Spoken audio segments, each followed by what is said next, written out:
sa imbaka na uuwi ang mga itinatapon nating basura. Pero dalawang kumpanya nakaisip ng paraan na gawin po yung construction materials at pwede po kayong tumulong. Balitang hatid ni Pia Arcangel.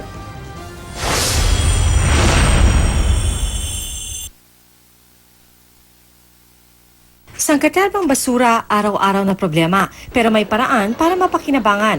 Ang mga plastic pwede palang maging eco-bricks. Ganyan ang ginagawa ng Green Ants Builders, katuwang ang ilang komunidad at paaralan sa Bulacan.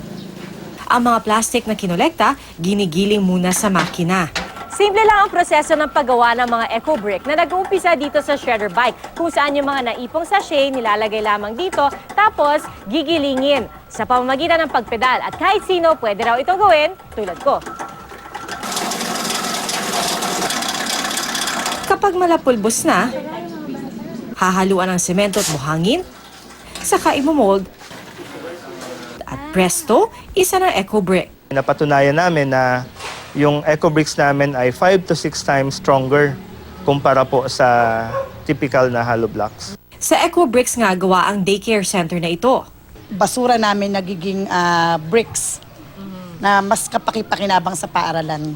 Para po luminis po yung kapaligiran at di po maging sanhi po ng kahit anong baha po yung mga pollution po. Eco-bricks made din itong University Parking Area at isang park sa BGC.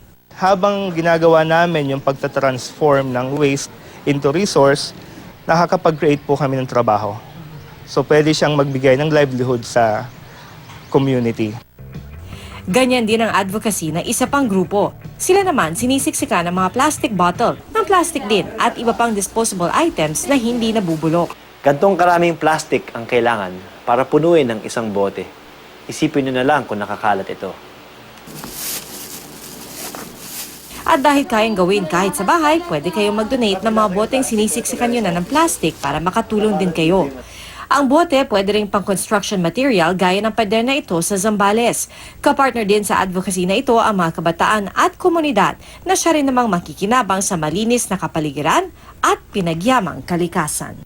Pia Arcangel, GMA News.